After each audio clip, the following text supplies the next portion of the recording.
Doña Rosa, don Paco, ¿cómo están? ¿Bien? Usted sabe, siempre... Mire, permiso. No nos olvidemos de las buenas costumbres. Permiso y gracias. Permiso para entrar a vuestros hogares y gracias por compartir con nosotros estos 30 minutitos de tomar un café para conocernos un poquito más. Usted ya sabe cuál es el objetivo del programa. Sentar al personaje, pero hablar con la persona. Y hoy vamos a tomar un café con Mónica Oltra, que es candidata a presidenta de la Generalidad Valenciana por Compromís. Mónica, ¿cómo estás? ¿Qué tal? Buenas tardes. Qué Muy linda bien. sonrisa, Mónica. Gracias. Ay, ¿por qué no sonreímos, Mónica? Uf, a lo mejor no tenemos muchas razones para sonreír, pero nosotros tenemos el lema, Ajá. volvamos a sonreír, de campaña. Me gusta, me gusta. Es bonito. Andamos por la calle y parece enfadados con nosotros mismos. Y vamos así. Sí, sí, sí, sí. ¿No? Sí. Sí, tú sabes que un amigo mío me decía, los ingenieros de robótica no tienen que investigar más, dice, porque nosotros ya nos hemos transformado en robots. En los robots, sí. Ya nos No, enfrentamos. y además no nos miramos. No sonreímos y no nos miramos. Bien, estoy de acuerdo contigo. Hablan, porque la comunicación también es visual, Sí, no tan solo verbal. efectivamente. Y a veces entras en un sitio, buenos días, y no miras a los ojos a las personas. ¿No te ha pasado? Sí, mucho. Y protesto. Es más, tú sabes que a mi hijo, yo tengo un hijo de 14 años, que siempre le digo, cuando me hables, mírame a los ojos. Sí. Yo también a veces. La verdad es que los míos suelen mirar, pero a veces cuando te esquivan la mirada digo, mírame. Mírame. ¿Es cierto que no se puede mentir con la mirada? Yo creo que eso es verdad. No se puede mentir con la mirada, a no ser que seas un profesional de estos, Claro. ¿no? Que entrenan para mentir con la mirada, con las manos, con la voz, con todo. Pero es difícil mentir con la mirada, ¿no? Mucho, ¿no? Sí. Mónica Oltra, Dígame. te voy a decir una cosa. Cuando me dijeron que iba a tener el placer, la suerte de tomar un café contigo, me esperaba una Mónica guerrera. Sí. Así con el escudo, viste, de gladiador.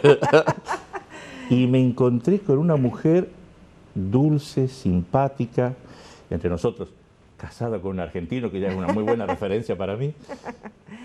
Sí, porque he sido guerrera cuando hay que serlo, y lo soy cuando hay que ser guerrera, y me pongo el antifaz y la capa, pero de normal me gusta ser dulce y tierna. Mi marido dice siempre que detrás del personaje guerrero en realidad se esconde una mujer tierna. A lo mejor tienes razón. No, yo por lo que conozco de ti, le doy la razón a tu marido. Y siendo argentino, toda mi razón para él. Porque Mónica Oltra nace en Alemania. Sí, Cuéntame eso. sí, la verdad es que tenemos una historia. Bueno, yo nazco en Alemania porque mis padres tienen que irse de un país que no les dejaba vivir en libertad durante la dictadura, y ellos se van a Alemania, forman allí su vida. Yo nazco allí, mi hermano nace allí, y curiosamente ellos se vuelven a España cuando yo tengo 15 años recién cumplidos, y yo conozco a mi marido en Alemania unos años después, en un intercambio. Es decir, como que todo esto, que los círculos se van cerrando, ¿no? Entonces Alemania para mí siempre ha sido un lugar muy importante. Fue el lugar donde nací, donde crecí, donde conocí a Luis, que él, fíjate qué difícil, ¿no? Yo conocí a mi marido argentino en Alemania, y los hijos de él, los mayores, son alemanes también, y esto me ha permitido pues que tengamos una relación familiar posible, ¿no? Porque si no hubiera sido así, hubiera sido muy difícil, porque el idioma es una barrera importante, ¿no? Pero fíjate, a veces las cosas supongo que pasan porque tienen que pasar, ¿no? ¿Crees en el destino? Bueno, no tanto en el destino, pero sí a veces, bueno, pues se dan casualidades y se dan circunstancias que, si lo piensas, dices, ¿cómo es posible, ¿no? que haya cuadrado todo como tenía que cuadrar? Sí, cómo se fueron dando las cosas, ¿no? Sí. Cómo se fue armando el puzzle. Sí. Pero este puzzle nace con la pequeña Mónica, que nace en un hogar de Alemania, Sí. Neuss, ¿puede ser? Neuss, No, sí, escrito Neuss. Corrígeme, ¿cómo es la pronunciación correcta? Neuss. Neuss, ya aprendí algo nuevo. En Neuss, con papá y mamá, Sí. pero papá y mamá eran españoles. Sí, sí, claro. Ellos de hecho, bueno, vivían en Valencia los dos, y ellos tienen que irse porque aquí no era imposible vivir su proyecto de vida. Y entonces se fueron a Alemania. En realidad se fueron por amor, ¿no? Se fueron por amor. Sí. Y en una sociedad pues una dictadura sin libertades, donde, bueno, pues donde no era posible tener la libertad para ellos vivir su vida y su proyecto de vida. ¿Qué te dejó papá? ¿Qué te enseñó papá? Muchas cosas. Me enseñó a ser valiente. Mi padre me enseñó a ser valiente y me enseñó el valor de la palabra. Que una persona cuando da una palabra es lo que tenemos. La gente humilde, que no tenemos patrimonio ni tenemos la palabra. Y me enseñó a... Mi padre era un filántropo, básicamente, ¿no? Entonces me enseñó a que no podíamos ser felices si no había felicidad a nuestro alrededor, ¿no? Mi padre me enseñó cosas muy valiosas. La famosa frase de, si usted da su palabra no hace falta un notario. Esto es. Eso es. Y esto en Valencia, además, es muy arraigado, ¿no? La agricultura, el choque de manos, Sí. Cuando uno cierra un precio y choca la mano, no hace falta nada más, Ya no hace está. falta firmar contrato, ya está. Ya está. Tú sabes que yo tenía un amigo que era abogado en Argentina que me decía, un muy buen contrato firmado por dos malas personas es un Eso- muy buen juicio. Sí, Ahora, un probablemente. muy mal contrato firmado por dos buenas personas para toda la vida. Sí, eso es verdad. Yo soy abogada, además, entonces De la puedo... Universidad de Valencia, ¿no? Sí, Bien. sí. Eso probablemente sea cierto. Además, las personas cuando se quieren entender se entienden, no necesitan papeles. Es simplemente ser honesto, ¿no? Y con la palabra dada. Me dijiste que papá se llama, Juan se llamaba. se llamaba Juan. Sí, ¿Lo perdiste hace mucho? no mucho, 2 No. años. Y me pesa aún. Me pesa. Le hagamos un homenaje con alegría. Sí. Dime una cosa con alegría a tu padre, que lo recuerdes. Mi padre tenía un gran sentido del humor. Ah, de ahí viene el marido cordobés también, de Está cordobés ahí, de ahí. Argentina. Bien, Yo bien. también, me gusta mucho el sentido. Yo soy una persona muy risueña. Es que la gente me conoce por los vídeos y en los vídeos casi siempre estoy enfadada porque Ajá. estoy en las Cortes. La guerrera. La guerrera, La guerrera. luchando contra alguna injusticia, pero yo en realidad soy una persona que me gusta mucho reírme y que tengo un gran sentido del humor. De hecho, yo creo que no se puede vivir sin amor y sin humor. Esto es una máxima, ¿eh? Me encanta, me encanta. ¿Y mamá cómo es? Mamá es muy valiente. ¿Mamá está a tu lado? Sí, Bien. mamá sí. ¿Y se Mamá llama? sí. Ángeles. Ángeles. Ángeles. Y ella me enseñó sobre todo la empatía, a ponerme en el lugar del otro y a no juzgar a otra persona sin antes ponerme en su piel. Ese es un principio básico de convivencia, Mónica. Sí. No hagas a los demás lo que no no te gusta que te hagan a ti. No, y sobre todo intenta entenderlo, ¿no? Porque es muy fácil juzgar a otra persona que está en unas circunstancias que tú no has vivido. Luego, primero intenta pensar qué harías tú si estuvieras en su lugar y luego juzga. De ese matrimonio, la pequeña Mónica crece, se viene a España, va a la Universidad de Valencia, sale con su titulación bajo el brazo de abogada. Sí, sí. ¿Y la política? Bueno, la política me vino antes, incluso de ir a la universidad. Antes de ir a la universidad. Yo me afilié ¿Partido comunista? Sí, la primera vez que me afilio era la única alternativa PP-PSOE y entonces yo me afilio, enseguida se forma Izquierda Unida y yo me afilio porque en mi casa además se había vivido la política con intensidad, mis padres... habían ¿El ADN sido- de política dónde viene? ¿Del lado de papá? Y de mamá, de ¿Y los de dos, mamá de los también? dos, de los dos. Sí, sí, ahí viene... En casa siempre se hablaba de política, ya sea en conversaciones, ya sea de las cuestiones de política o ya sea también a través de la poesía. Uno de los recuerdos más hermosos que tengo era los domingos cuando mi padre estaba en casa. Mi padre era muy activista. Entonces, aparte de los turnos de trabajo, mis padres trabajaban a turnos, pues los sábados y los domingos era para estar en casa, pero claro, los sábados normalmente los ocupaban las actividades o del partido, de la asociación de migrantes, porque mi padre era presidente de la asociación de migrantes allí, de los españoles, se juntaban en asociaciones pues para reivindicar sus derechos también. Cuando algún domingo estábamos juntos, antes de comer, mientras estábamos en la cocina, se preparaba la comida y mi padre leía poesía. Por eso también me encanta la poesía. ¿Se puede saber qué? ¿Qué autores, por ejemplo? ¿Qué Pues de poetas? todo un poco, ¿no? Pero nos encantaba Miguel Hernández, Machado, Lorca, Pues yo aprendí poesía, yo cuando de hecho estudié luego en el instituto, mucha poesía yo ya la conocía de antes porque en casa se había leído, ¿no? Claro, y si papá viene con ese amor a la poesía, es lógico que Mónica Oltra, luego, que es amante de la música, porque yo Sí. tengo algunas cámaras ahí ocultas y yo me entero de cosas, y le gusta, entre otros, por ejemplo, Serrat Sí, me gusta o mucho. Silvio Rodríguez. Me encanta, sí. Alas de colibrí, me la pongo muchísimo últimamente. Es esa de hoy quiero fundar un partido de sueños, Sí. talleres donde reparar alas de colibrí. Te hago una pregunta, tú que eres guerrera, tú que eres que no te gusta que peleas contra la injusticia ¿Sí? y que escuchas a Silvio Rodríguez, ¿has podido encontrar el unicornio azul? Pues intento. Yo creo que eso... ¿Te acuerdas, no? Sí, mi unicornio azul ayer se me perdió. No sé si se me fue, no sé si se escapó. Sí, sí, sí. Yo creo que es una búsqueda de toda la vida, ¿no? El unicornio azul es lo que uno busca toda la vida. Es cierto que también hay una canción de Pablo que dice no es perfecta, mas se acerca a lo que yo simplemente soñé. Pues yo diría que mi vida, mis circunstancias son un poco como esta canción, ¿no? No es perfecto, pero Mónica, tengo una familia que me quiere, tengo un trabajo que me encanta. ¿te sientes contenida? ¿Eh? ¿Te sientes contenida en tu familia? Me siento, sí, segura, me siento protegida, me siento amada. Eso es importante.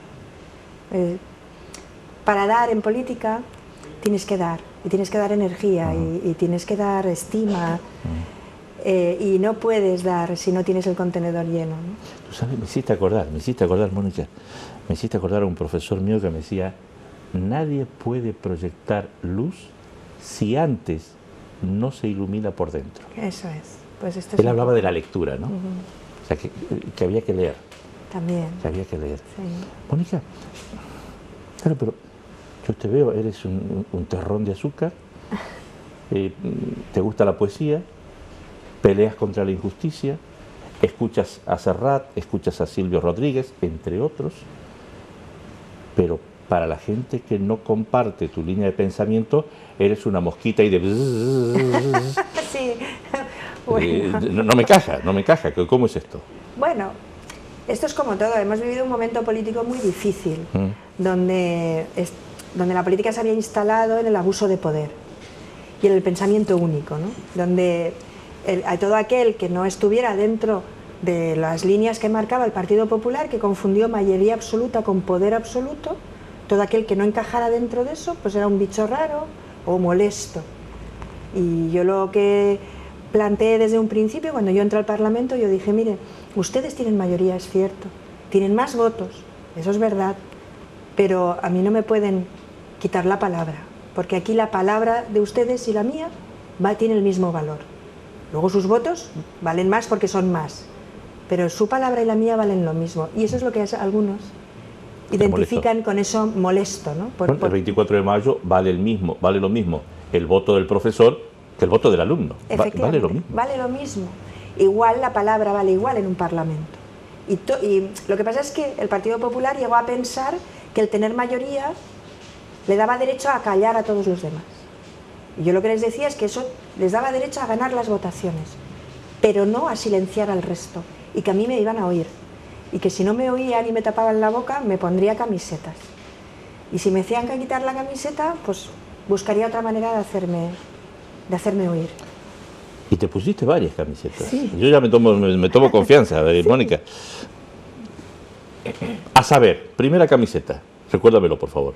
La de la Wanted, la primera famosa fue la de Wanted, que era Se Busca, sí. Solo vivo, a Camps, porque Camps... los jueves era la sesión de control donde se pregunta al presidente sobre determinadas cuestiones. Entonces los portavoces de los otros grupos parlamentarios le preguntábamos al presidente y entonces él faltaba reiteradamente porque ya había estallado el caso Gürtel y él no quería hablar de la corrupción que se había instalado como un cáncer en nuestras instituciones. Y como bueno, pues nos avisaron con 24 horas que no venía y además yo consideré que nos habían engañado, porque yo creo que uno puede pensar diferente en política, pero no se engaña a otro, no se engaña al adversario. Si sabían que no iba a venir, que nos lo hubieran dicho, entonces yo me sentí engañada, me sentí traicionada y dije, pues no podré hablar para preguntarle, pero me pondré la camiseta y me van a oír. ¿Y la moda ultra sigue con? No, luego me puse, en realidad no me he puesto tantas, luego la otra muy sonada fue cuando yo entro por primera vez en Televisión Valenciana, que es era la televisión pública, que luego Fabra cerró, y yo no había pisado un plató de Canal Nou, lo cual era una anomalía democrática, porque a nadie se le ocurre que en televisión española no vayan representantes de todos los grupos políticos. Y nosotros éramos el tercer grupo político del Parlamento Valenciano, y yo nunca había entrado en Canal Nou.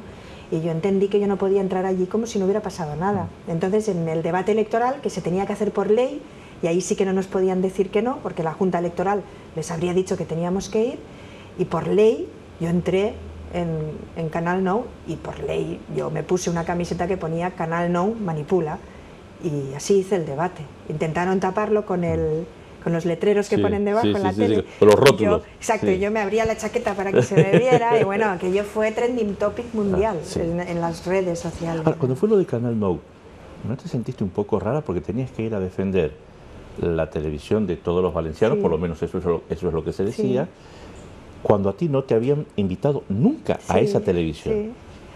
Pero que a mí no me hubieran invitado y que la tele hubiera sido una tele manipuladora, una tele del gobierno, no quería decir que esa televisión no fuera un patrimonio de todos.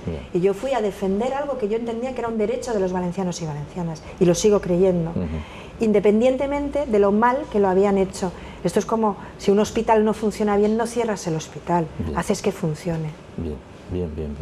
Esa fue tu postura. Sí, salté la valla, una valla de 3 metros. Luego tuve una ciática 2 semanas que ya no tengo 20 años. ¿Ves que eres guerrera? ¿Ves que eres guerrera? Sí lo soy, sí. Y ahora, hace poquito salió lo de que se la va a investigar a la actual alcaldesa de Valencia. Sí.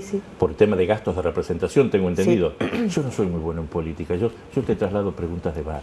Sí, pero es que tampoco es política, es pero sí, los temas de todos los días, ¿no? Lo que no es partidismo, pero es política. Es que yo creo que a la política le sobra partidismo y le falta política. Pero claro, la alcaldesa de Valencia lo que ha hecho durante estos años, y además años duros de crisis, entonces gastarse en una habitación de hotel de una noche 700 euros, a mí me parece obsceno. Cuando aquí hay personas en este país de parados de larga duración que cobran 426 euros para vivir todo el mes su familia, y algunos no cobran ni eso. Gastarse 700 o 600 euros en berberechos, en Ron Cacique, en Mojama Extra, en Jabugo, en restaurantes, facturas de 2.000 euros en restaurantes de lujo de Valencia. Yo entiendo que eso no está bien, porque si uno quiere darse un lujo, se lo paga de su bolsillo. Y si estás actuando como alcaldesa, yo entiendo que si la alcaldesa de Valencia va a Madrid, pues obviamente pues tiene que dormir en un hotel.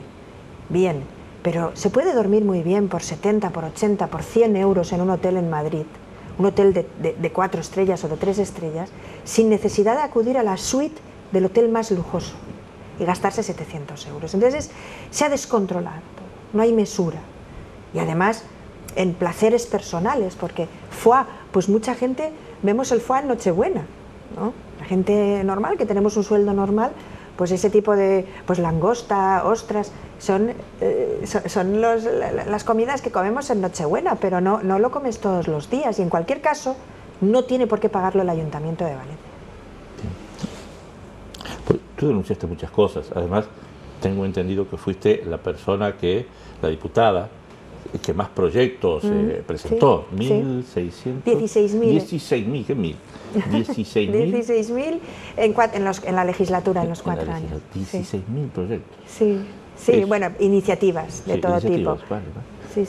16.000 iniciativas no se tienen si tú vas al Congreso a jugar con el móvil. No, desde luego. Si vas a jugar al Candy Crush, no presentas 16.000. ¿Juegas al Candy Crush? No. ¿No te pero gusta? No tengo tiempo tampoco. No me gustan mucho esos juegos. Prefiero hacer otras cosas. Pero vaya, también hay un equipo de gente que colabora, ¿no? Y que yo estoy muy agradecida porque tenemos un gran equipo en Compromís.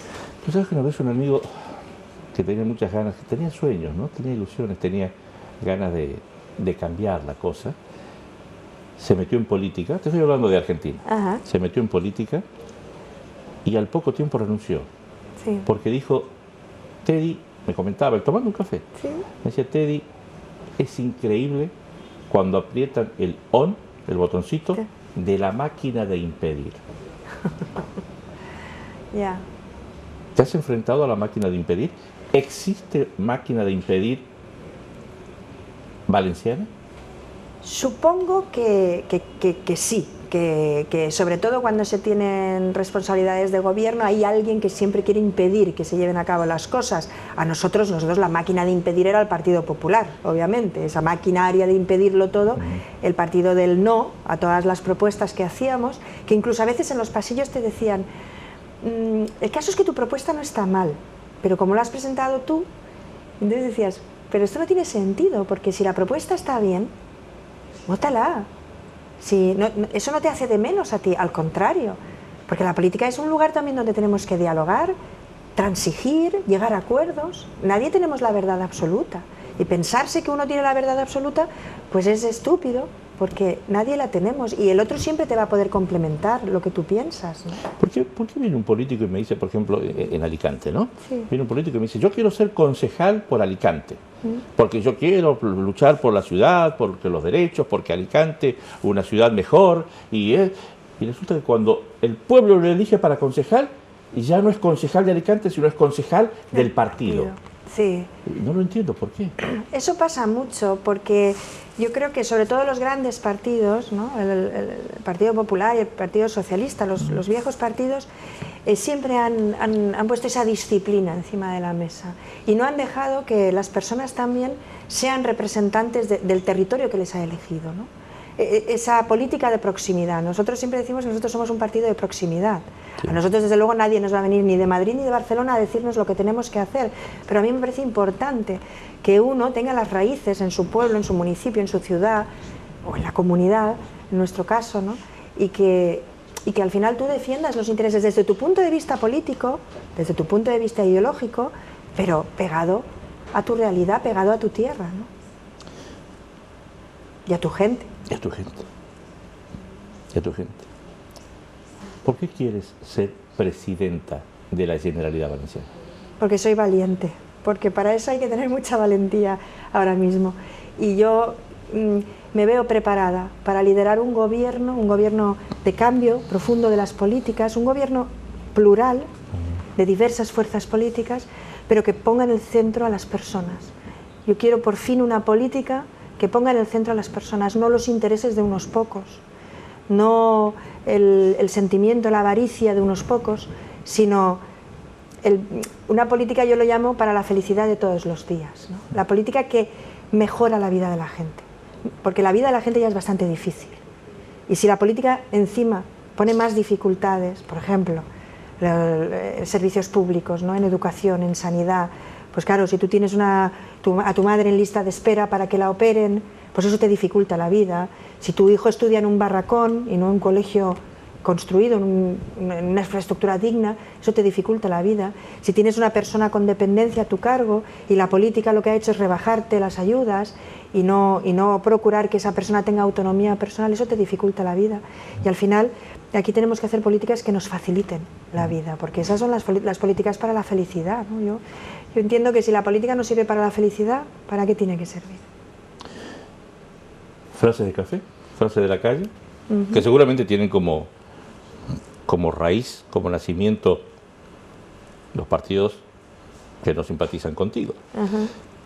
Mónica Oltra, hablemos en serio, Mónica Oltra es una loquita que anda por ahí con ideas raras, que es inmanejable. ¿Eso lo escuchaste? Bueno, lo de loquita no tanto, pero bueno, sí, es posible, pero inmanejable ¿por quién? Porque no me he querido dejar manejar por los hilos. No respondes a los mandos naturales, sabría decir un amigo mío militar. Exacto, sí, bueno, pero ¿quiénes son los mandos naturales? ¿Quiénes son?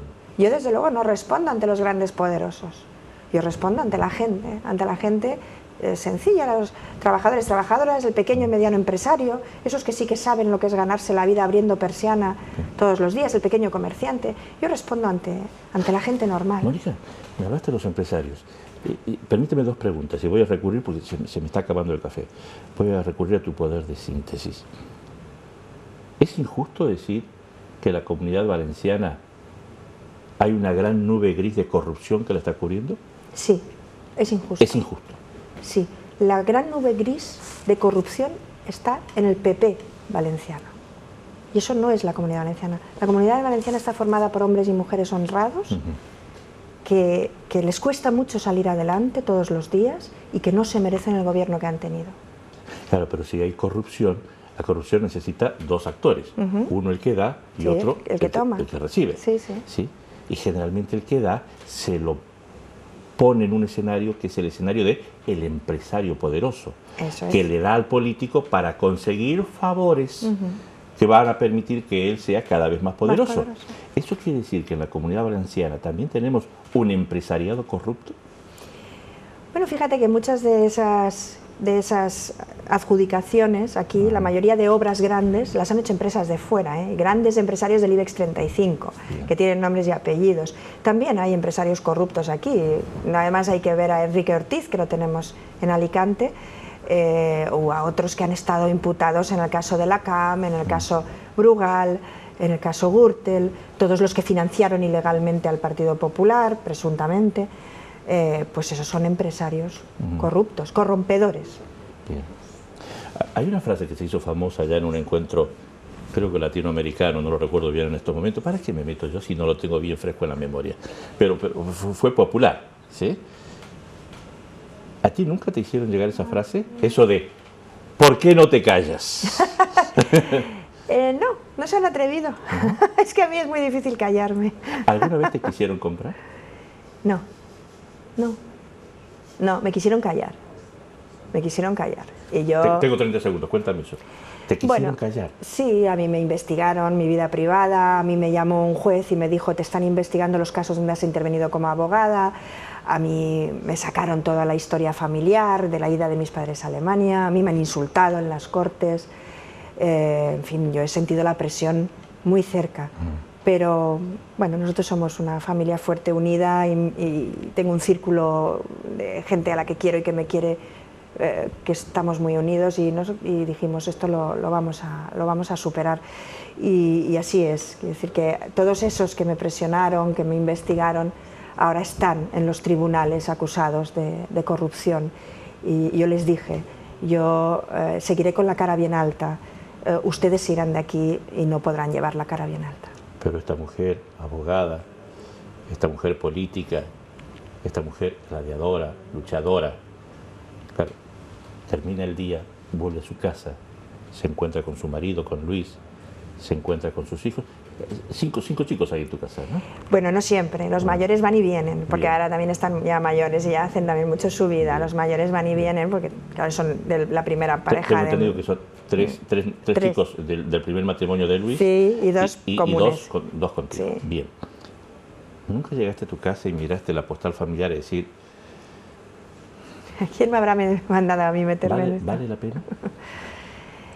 Bueno, ha habido días difíciles, donde te has mirado al espejo, has mirado el panorama y has dicho... Uff. Pero al día siguiente te levantas y cada día es un afán. Y yo me he mirado al espejo y he dicho, a por ellos. Ahora te lo pregunta el periodista. ¿Vale la pena? Yo creo que sí.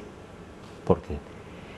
Porque este pueblo se merece tener una oportunidad y tener un gobierno que esté a la altura del pueblo valenciano y que esté a la altura de los hombres y mujeres que luchan muchísimo por salir adelante. Yo creo que sí que vale la pena.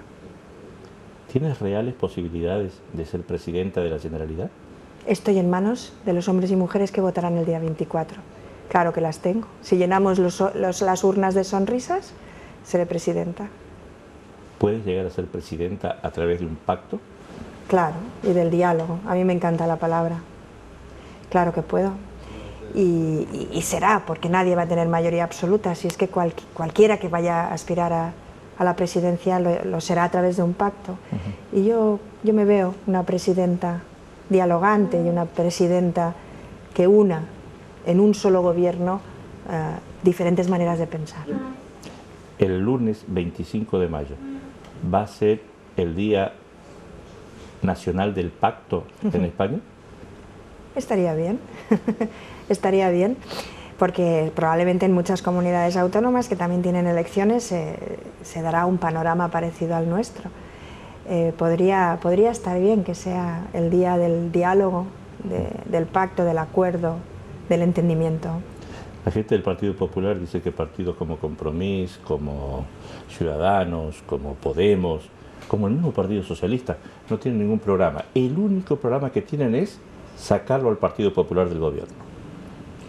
Yo creo que el Partido Popular debería estar más preocupado por qué han llegado a la situación que han llegado, ¿no? Donde van a perder más de la mitad de los apoyos que tenían, y debería estar preocupado por limpiar su casa, porque ellos se han dedicado a saquear las arcas públicas durante los últimos años y hacerlo con total desvergüenza.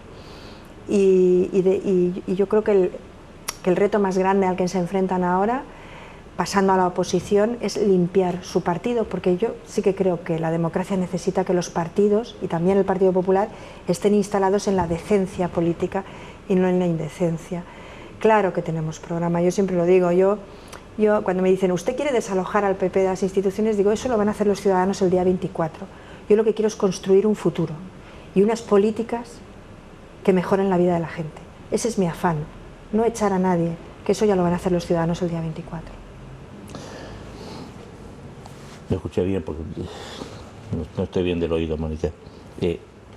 Me dijiste que vale la pena. Vale la pena, estoy convencida. Estoy convencida. Suerte. Gracias. Mónica Oltra, guerrera.